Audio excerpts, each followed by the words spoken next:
లోపల ఏం జరిగింది ఎలా చెప్తాను? కంప్లైంట్ దాని మీద ఫాలోఅప్ చేయడానికి కదా. అదే నేను మీ అందరికీ తెలిసిందే, ఇది మధ్యలో ఏదో అంతా హాట్గా ఉన్నప్పుడు ఏదో కొత్త గొడవ వచ్చి ఏదో గర్భాలు గొడవ వచ్చి ఇది కొంచెం తరుమరుగైంది అంతే తప్ప మొన్న అందరికీ తెలిసిందే. నేను గతంలో సిఐడి చీఫ్గా ఉన్న పివి సునీల్ కుమార్, సీతారామాంజనేయులు, జగన్మోహన్ రెడ్డి, విజయ్ పాల్, ప్రభావతి అనే 5 పేరు మీద నా కస్టడీలో ఇదే గుంటూరులో ఇక్కడికి కోతవేడు దూరంలో దారుణంగా ఏదైతే హింసించారో అప్పుడు మీలో కూడా చాలామంది నేను కోర్టుకు వచ్చిన వెంటనే నా గాయాలన్నీ కూడా చూసి ఒక రకంగా మీ ఫోటోల వల్లనే నేను బెయిల్ దక్కించుకోగలిగా. లేదంటే అప్పుడే జైల్లో ముందు రోజే పోవాలి, బతికాం. ఆ తర్వాత జైల్లో అయినా లాగేసేవారు. ఈలోపు మీ ఫోటోల వలన అప్పుడు బ్రతికిపోయా. ఇప్పుడు మొన్న నేను గత నెలలో కంప్లైంట్ ఇవ్వటం, మొన్న 11వ తారీఖు అది ఎఫ్ఐఆర్ రిజిస్టర్ అవ్వటం, సంఘటన ఇక్కడ జరిగింది కాబట్టి నేను గుంటూరు ఎస్పీ గారికి, అప్పుడు ఎస్పీ గారికి, ఇప్పుడు దేర్ ఇస్ చేంజ్ కాబట్టి ఆయనకి ఇవ్వటం, అది ఎఫ్ఐఆర్ అయింది.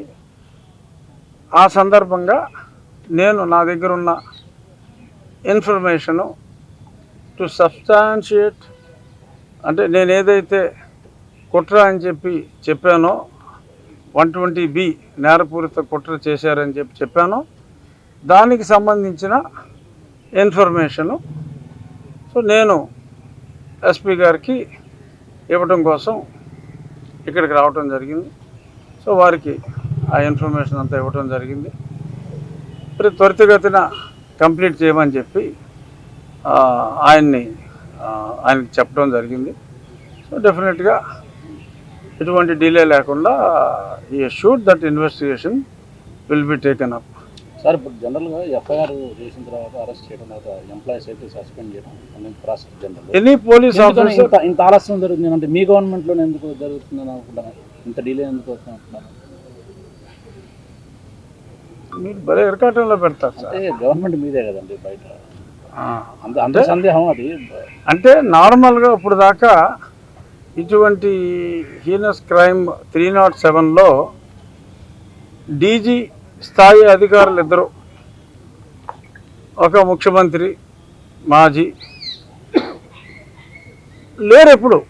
సరే, మీరు చెప్పింది ఆఫీసర్ల గురించి కాబట్టి ఒక డీజీపీ స్థాయి అధికారులు ఇద్దరు ఒక అటెంప్ట్ మర్డర్ కేసులో ఉండటం అనేది ఫస్ట్ ఆఫ్ ఇట్స్ కంటే జనరల్గా ఎస్పీ స్థాయి వరకు కూడా మరి గతంలో చాలాసార్లు జరిగినా ఎప్పుడైనా కూడా ఒకసారి ఎఫ్ఐఆర్ రిజిస్టర్ అయితే కంపల్సరీగా వాళ్ళని సస్పెండ్ చేస్తారు. ఇక్కడ ఎందుకు జరగలేదు అని నిన్న నేను కూడా ప్రశ్నించా. మీరేదో మీ ప్రభుత్వం ఒక లింక్ పెట్టారు, నేను కూడా ప్రశ్నించా. ఎందుకంటే రూల్ ప్రకారం చేయాలి కదా, ఎందుకు చేయలేదు అని నేను కూడా నిన్న మీడియా ముఖంగా ఇది చెకప్ చేయాలి అని చెప్పి నేను ప్రస్తావించడం జరిగింది. డెఫినెట్గా పర్హాప్స్ మేబీ ఏమన్నా ఇంకాస్త ప్రిలిమినరీ ఎంక్వైరీ అయితే, ఎందుకంటే క్రిస్టల్ క్లియర్గా సాక్ష్యాధారాలన్నీ స్పష్టంగా ఉన్నాయి కాబట్టి మేబీ కొద్ది రోజుల తర్వాత అయినా వాళ్ళని సస్పెండ్ చేయటం అయితే ఖచ్చితంగా ఉంటుంది. పైగా పివి సునీల్ కుమార్ గారు మరి ట్వీట్లు, అంటే ఆయన దళితులని చెప్పి ఆయనకు సపోర్ట్ కూడా ఆర్ఎస్ ప్రవీణ్ గారు అనే ఒక తెలంగాణలో ఆయన కూడా సపోర్ట్ చేస్తున్నట్టు, అదే ఆయన దళితులకు వ్యతిరేకంగా వ్యవహరిస్తున్నారు అనేది ఒక ఆరోపణ.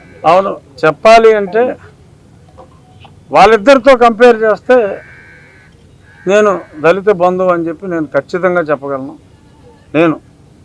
ఎందుకంటే ఎప్పుడు సుధాకర్ గారికి ఇబ్బంది పెట్టినప్పుడు, మరి సుబ్రహ్మణ్యాన్ని పార్సిల్ చేసినప్పుడు అనేక సందర్భాల్లో మొట్టమొదటగా అప్పుడు నేను ఢిల్లీలో కొన్ని ప్రత్యేక పరిస్థితులు రీచి అక్కడే ఉండేవని మీ అందరికీ తెలిసిందే. ఎప్పుడూ కూడా ఎస్సీలకు జరిగిన అన్యాయం మీద గలమెత్తింది నేనే. ఆ 2 సందర్భాలు అలాగే ఇంకొన్ని 3-4 జరిగినాయి. హెల్మెట్ పెట్టుకోలేదని ఒకరిని చంపేశారు. ఏ సందర్భంలో కూడా పివి సునీల్ కుమార్ కానీ ఆర్ఎస్ ప్రవీణ్ కుమార్ గారు కానీ నోరెత్తిన దాఖలాలు అయితే లేవు. ఎక్కడ అన్యాయం జరిగినా కూడా ఆయన వాళ్ళని వాడుకోవటానికి చూస్తున్నారు. మరి ఏదో విజయనగరంలో ఒక చిన్న ప్రయత్నం చేశారు, మరీ నామమాత్రపు స్పందన వచ్చింది. ఇంకా తర్వాత ఎక్కడ ఆయన ప్రయత్నాలు చేసినా ఆయన అటర్ ఫ్లాప్ అయ్యారు. ఎందుకంటే ఆయన అన్యాయాలు చేస్తున్నాడు అన్న సంగతి. అలాగే ఆ సందర్భంగా మరి మా సోదరుడు మహాసేన రాజేష్ కూడా చాలా స్పష్టంగా, నువ్వు ఎప్పుడు చేసావయ్యా అసలు దళితులకు న్యాయం, నువ్వు ఎప్పుడు చేసావు, ఇప్పుడు మాట్లాడుతున్నావు అని చెప్పి కూడా రాజేష్ కూడా చాలా స్పష్టంగా చెప్పడం జరిగింది. అలాగే ఎంతోమంది దళిత నాయకులు కూడా అతన్ని ఖండించిన పిదప అతనికి ఎటువంటి మద్దతు దొరకల. మరి ఏదో దొరుకుతుంది అనుకుని ఆర్ఎస్ ప్రవీణ్ కుమార్ గారు మరి గతంలో ఆయనకి నాకు నేను ఎప్పుడు ఆయన కలవలా, అసలు నేను ఎప్పుడు ఆయన చూడలా. కాకపోతే ఆయన ఒకసారి ఇలా చేయిపెట్టి ఆయన పక్కన చాలా పెళ్లినాటి ప్రమాణాలలాగా అగ్ని సాక్షిగా కలిసి ఉంటామని భార్యాభర్తలు చెప్పినట్టు ఆయన కొంతమందిని వెంటేసుకుని మేము వినాయకుని నమ్మము, ఇలా రకరకాలుగా ఒక అధికారి అయ్యుండి ఒక మతం మీద ఒక మత విశ్వాసం ఉన్న వాళ్ళని మనోభావాల్ని కించపరచడం అనేది అధికారిగా ఉన్నప్పుడు అటువంటి పనులు చేయడం కరెక్ట్ కాదని చెప్పి నేను మాట్లాడితే ఇలాగే నా మీదకి దండెత్తుకొచ్చారు. ఆ స్వారోస్ నాకు ఫోన్లు చేసి ఆర్ఎస్ ప్రవీణ్ కుమార్ మీదే మాట్లాడతారు. ఎవరైనా ఒక అధికారి అలా మాట్లాడితే తప్పు అని నేను చెప్పా. సరే వాళ్ళు మరీ తీవ్రస్థాయిలో ధ్వజమెత్తుతూ ఉంటే సరే అయితే మరి దీన్ని పార్లమెంట్ దృష్టికి కూడా తీసుకురావాలని చెప్పి పార్లమెంట్ దృష్టికి తీసుకెళ్ళి మరి ఇలా మాట్లాడిన అధికారుల్ని మరి అధికారంలో ఉంచితే ఈ మత సామరస్యతకి మరీ పెనుముప్పు వాటిల్లే ప్రమాదం ఉందని చెప్పి చెప్పటం, అతన్ని ఎక్స్ప్లెనేషన్ అడగటం, మరీ వీడియోల్లో అడ్డంగా బుక్ అయిపోయిన తర్వాత ఎక్స్ప్లెనేషన్ కష్టం కాబట్టి మరి ఆయన ఆర్ఎస్ ప్రవీణ్ కుమార్ గారు తన ఉద్యోగానికి రాజీనామా చేసి రాజకీయంగా ఆ రంగాన్ని దున్నేద్దామని చెప్పి ఆయన రావటం, ఆ తర్వాత అచిరకాలంలోనే మరి 2 సార్లు ఎమ్మెల్యేగా పోటీ చేసి మరి దారుణ పరాభవం చెంది ఆ తర్వాత ఎంపీగా పోటీ చేసి ఇంకో పార్టీ నుంచి అక్కడ పరాభవం చెంది మరి ఆయన విజ్ఞతగా వదిలేస్తున్నా, I don't know how this guy got elected again అన్నాడు. 3 సార్లు 2 సంవత్సరాల కాలంలో రికార్డ్ బ్రేక్ లెవెల్లో ఓడిపోయిన వాళ్ళకి మరి నేను మరి అంత మెజారిటీతో నెగ్గడం డెఫినెట్గా this guy how he got elected, that guy can't understand. Sir, ఈ కేసుకి సంబంధించి కంపల్సరీగా ఎఫ్ఐఆర్ నమోదైన వాళ్ళందరూ అరెస్టులు జరుగుతాయనే ఒక అష్యూరెన్స్ మీకుందా? ఇంకోటి అష్యూరెన్స్ నాకు లేదు, నమ్మకం ఉంది. అంటే ఆయన అడిగిన అష్యూరెన్స్కి మీరు చెప్పిన నమ్మకానికి తేడా ఉంది. సో ఖచ్చితంగా నాకు నమ్మకం ఉంది. మరి నాకు తెలిసి మీ ఇక్కడికి కొత్తవేడు దూరంలో ఉన్న విజయపాల్ గారు అండర్ గ్రౌండ్లో ఉన్నారని తెలిసింది. మరి ఆయన జంపట మరి ఉన్నారు అంటే అదే నేను చెప్పాను కదా, మరి డీజీపీ స్థాయి కదా, ఇంకొన్ని సాక్ష్యాలు చేతిలో పెట్టుకున్న తర్వాత అంటే కులాన్ని చూసి ఏమైనా భయపడుతుందని అనుకుంటున్నారు సార్. గవర్నమెంట్ యాక్షన్ తీసుకోవడానికి ఏమన్నా ఆయన కులం చూసి ఏమన్నా ఆయన యాక్షన్ తీసుకుంటే ఏమన్నా ఆ సామాజిక వర్గం వాళ్ళు కానీ ఏమన్నా తిరుగుబాటు వస్తుంది కానీ లేకపోతే రివర్స్ అవుతుందని భయంతో ఏమైనా యాక్షన్ తీసుకోకుండా లేట్ చేస్తున్నారని అంటే అని అనుకుంటున్నారు. నేనైతే అలాగని అనుకోవట్లా. పెద్ద స్థాయి కదా, డీజీపీ స్థాయి కాబట్టి ఇంకొంచెం మేబీ రేపో మాపో విజయపాల్ దొరకపోడు కాబట్టి సో డెఫినెట్గా ఎవిడెన్స్లు దొరుకుతాయి తప్పకుండా. ఎందుకంటే ముందు పాత్రధారులను ఫస్ట్ పట్టుకుంటారు, సూత్రధారుల దగ్గరికి స్లోగా వెళ్తారు. ఇక్కడ పాత్రధారి అక్కడ నా సిఆర్పిఎఫ్ సెక్యూరిటీ ఉంటే బయటికి పంపించేసింది దగ్గరుండి. ఆ తర్వాత మరి ఒక సత్యనారాయణ అని ఒక సర్కిల్ ఇన్స్పెక్టరు మీరా అనుకుంటా, పేరు సరిగ్గా గుర్తులేదు, వాళ్ళని నా కాపలాగా పెట్టి తను వెళ్ళిపోయాడు. నా సెక్యూరిటీని బలవంతంగా బయటికి పంపించి వెళ్ళిపోయాడంటే ఎక్కడికి వెళ్ళలేదు, కిందే ఉన్నా అంట ఆయన. సో మరి వీళ్ళిద్దరూ ఇప్పుడే రాజుగారు అలా బయటికి వెళ్ళి వస్తామని చెప్పి సరదాగా ఇలా బయటికి వెళ్ళటం, వెళ్ళిన వెంటనే 5గురు వచ్చి నన్ను చెతకొట్టడం, మళ్ళీ వీళ్ళు కొట్టి నన్ను 4-5 బూతులు తనివి తీరా తిట్టుకుని వాళ్ళు వెళ్ళిన వెంటనే ఏంటి రాజు గారు మంచం వరకు కొట్టారు అన్నారు. ఇది నేనేదో మంచం వరకు కొట్టుకున్నట్టు ఏదో చేసి వాళ్ళు వెళ్ళారు, మీరు వెళ్ళారు, వాళ్ళు వచ్చారు, మళ్ళీ వాళ్ళు వెళ్ళిన వెంటనే మీరు వచ్చారు, బాగా మాట్లాడుకునే చేసుకున్నారు కదా అంటే నీరసంగానే అప్పటికి దెబ్బతినేసి ఉన్నాం కదా అంటే లేదండి అసలు మేము అసలు ఎవరు వచ్చే అవకాశం లేదు, చీమ కూడా దూరదు ఇక్కడ, మీ మంచం అలా విరిగిపోయిందో అని కొంచెం ఎకిలిగా వాళ్ళకి తెలుసు ఎకిలిగా మాట్లాడటం జరిగింది. సో ఇప్పుడు వాళ్ళని కూడా ప్రశ్నిస్తారు, ఎరా నువ్వు ఎందుకు వెళ్ళావురా బాబు బయటికి, వాళ్ళు వెళ్ళిన వెంటనే ఎలా వచ్చావు, బయటికి వెళ్ళిన మాట నిజం, కాకపోతే వీళ్ళు ఎదురు కొట్టినట్టు ఒప్పుకోవాలి రేపు పొద్దున్న మేము కొట్టలేదు బాబాయ్ అని చెప్పి ఇవాళ కాదు రేపు కాకపోతే ఎల్లుండి చెప్పేయాలి. సో జరిగింది 100% నిజం, కుట్ర అన్నది నిజం, ఎప్పుడూ లేనిది. మరి జిల్లా కలెక్టరు మరి ఎన్ని గంటలకి ఒక లెటర్ రాశాడో మనకు తెలియదు, రిక్వెస్ట్ ఎందుకు వచ్చిందో సబ్జెక్టు రాశారు కానీ రిఫరెన్స్ రాయలా. జగన్మోహన్ రెడ్డి గారు చెప్పాడా, ధనంజయ రెడ్డి చెప్పాడా, సజ్జలు చెప్పాడా, ఇంకో XYZ రెడ్డి చెప్పాడా, రిఫరెన్స్ లేదు. కానీ కలెక్టరు ఈరోజు డాక్టర్ శ్రీకాంత్ అనే వ్యక్తి కార్డియాలజిస్ట్ అందుబాటులో ఉండాలి, ఒక ఎమర్జెన్సీ రావచ్చు అని ఒక లేఖ ఆయన రాయటం GGHకి. మరి ఆ లేఖ నా అరెస్ట్ 5 గంటలకు చూపెట్టారు వీళ్ళు. 5 గంటలకి ముందు వెళ్తే కుట్ర అనేది వెరీ క్లియరు. 5 గంటల తర్వాత అయితే నన్ను అరెస్ట్ చేసిన తర్వాత అయితే మరి క్లియర్గా రఘురామకృష్ణరాజు అనే అతను అరెస్ట్ అయ్యాడు MP, అతనికి వైద్య సహాయం కోసం ఉండాలి అని రాయాలి, నా పేరు రాయలా. ఇది క్లియర్ కట్ కుట్ర. అక్కడ నాకు అసలు హార్ట్ ప్రాబ్లం ఉందని వీడికి ఎవరు చెప్పాడు అంటే ఎవరిని అరెస్ట్ చేసినా ఇలాగ కలెక్టర్ మెమోలు ఇస్తాడా, ఆ కలెక్టర్కి మెమో ఎవడేమని చెప్పాడు. సో కలెక్టర్ని అప్పుడున్న కలెక్టర్ని ప్రశ్నించాలి, ప్రశ్నిస్తారు. ఎవరు చెప్పారమ్మా నీకు ఎటువంటి మెమోలు ఇవ్వాలని, నీ కెరీర్లో ఎంతమందికి ఇచ్చావు ఒక కలెక్టర్గా ఎన్ని మెమోలు, అసలు ఆంధ్రప్రదేశ్లో ఇలాంటి మెమోలు కలెక్టర్ ఎప్పుడైనా ఎవడన్నా వచ్చేటప్పుడు ఇస్తారా. మామూలుగా ఏంటి ప్రెసిడెంట్ టూరో ప్రైమ్ మినిస్టర్ టూరో ఉన్నప్పుడు కలెక్టర్ ఇదిగో అగ్నిమాపకం రెడీగా ఉండాలి, అంబులెన్స్ రెడీగా ఉండాలి అని అంటారు, డాక్టర్లు ఉండాలంటారు, కానీ డాక్టర్ శ్రీకాంతే ఉండాలి. బేసిక్గా ఏంటంటే మీ అందరికీ తెలియదే ఉంది, కస్టడీలో ఎవరైనా చనిపోతే చచ్చిపోయిన వాడిని తీసుకెళ్తే అది కస్టడీ డెత్ అవుతుంది, బ్రాట్ డెడ్ అంటారు.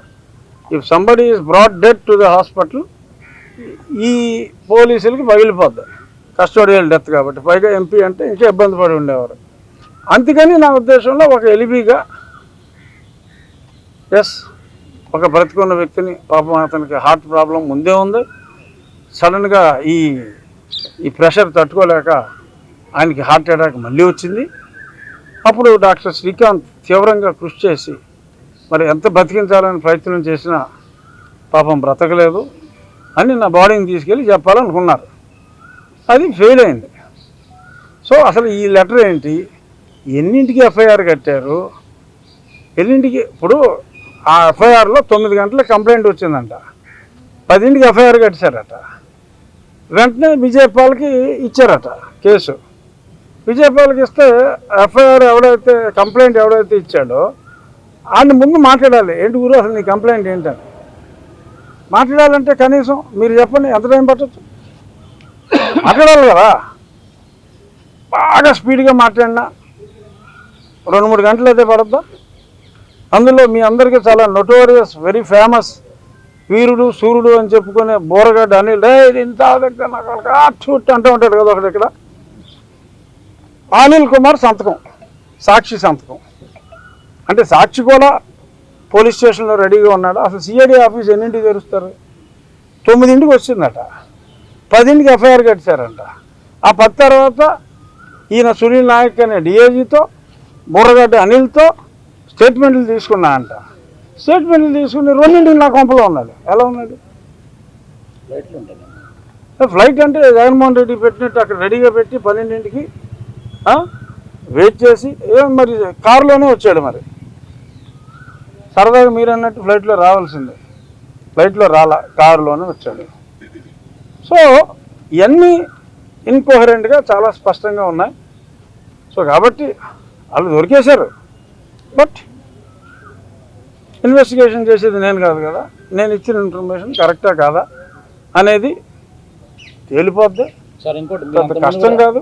తెలుసు అన్నమాట ఇండోసోల్ కంపెనీ మీద రాజుల కాలంలో ఎప్పుడో రాజద్రోహం కేసులు పెట్టేవాడు, అంటే అప్పుడు శిరఛేదనాలు చేసేవాడు, ఇంకేమేమి చేసేవాళ్ళు, అసలు కనపడకుండా చేసేవాడు. అలాంటి ప్రయత్నం మీ మీద జరిగింది. అదే ప్రయత్నం రాజద్రోహం కేసు ఎందుకు పెట్టారంటే, అంతకుముందు 16 ఎన్నో ఎఫ్ఐఆర్లు కట్టాను నా మీద. నేను కోర్టుకి వెళ్ళటం, స్టేలు తెచ్చుకుంటాం. సరే ఇంకా అసలు కోర్టుకి వెళ్ళే అవకాశం లేకుండా ఈ రాజద్రోహం ఏం కేసు అయితే మనం తెచ్చేయచ్చు అని చెప్పి అన్న అని తన తోటి సోదరుని అడిగినప్పుడు, ఇదైతే మనం లేపుకురావచ్చు అని చెప్తే మనం మిగిలిన కార్యక్రమాలు కూడా చేసుకోవచ్చు అంటే, అయితే అదే పెట్టి తెచ్చేయమన్నట్టున్నాడు. సో అందుకని చెప్పి రాజద్రోహం. సో అతని ప్రభుత్వాన్ని నేను కూలదోలుస్తానికి లేదు. ఈ సెట్ ఈ will start the work. So డెఫినెట్గా ముందు విజయపాలు దొరకాలి. సో అక్కడి నుంచి బహుశా మొదలవచ్చు అని నేను అనుకుంటున్నా. ఆయన ఏం చెప్పలా. ఏమండి వస్తారు బహుశా 2 రోజుల్లో. క్షణాల్లో జరిగినటువంటి మీ మీద ఏదైతే జరిగింది యాక్షన్, ఇక్కడ అది కనబడట్లేదు కదా. అంటే కొంచెం ఆచితూచి అడుగులు వేయాలి కదా.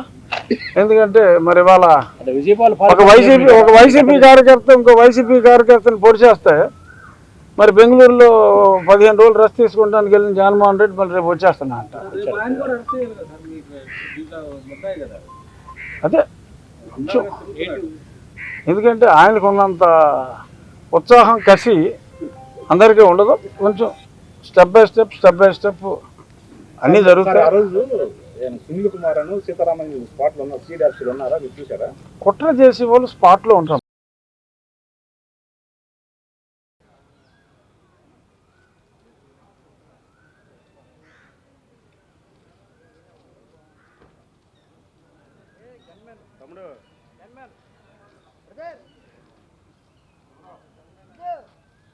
ఇతను పక్కరా మనం గన్మెన్ని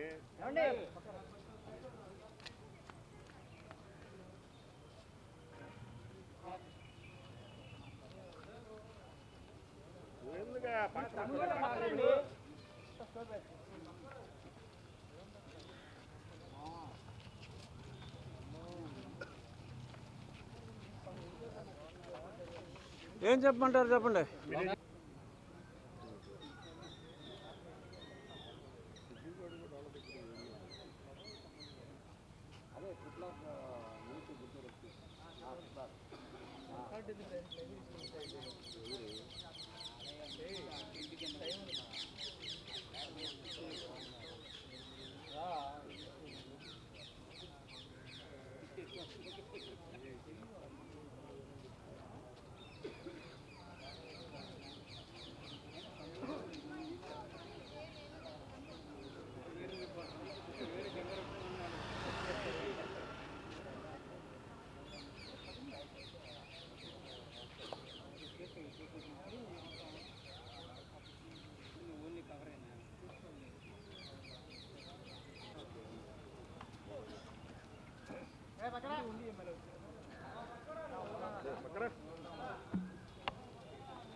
అఖండ విజయం సాధించేసాడు అయ్యా. శుభం విజయం, అమ్మవారి కటాక్షం అన్ని విధాలుగా చల్లగా ఉండాలి. లేదు దీపావళి అయ్యేది ఇక్కడ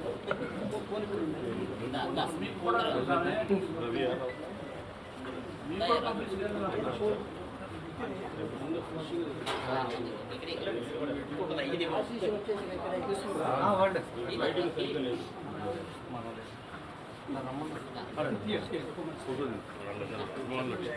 కనపడ్డాయా ఆజాన్ బాగుంది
ఏదో అప్పుడు దెబ్బలు చూపెడతానికి వచ్చాము గుంటూరు జైలు దగ్గర కూడా ఎంత పడ్డాం సార్.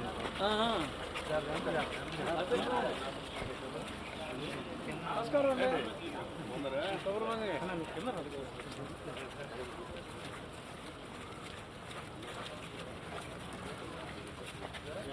మీరు ఇట్లా వెళ్ళండి. దగ్గరేనా? అంటే మీ కళ్ళ గంటలు తెలుసు.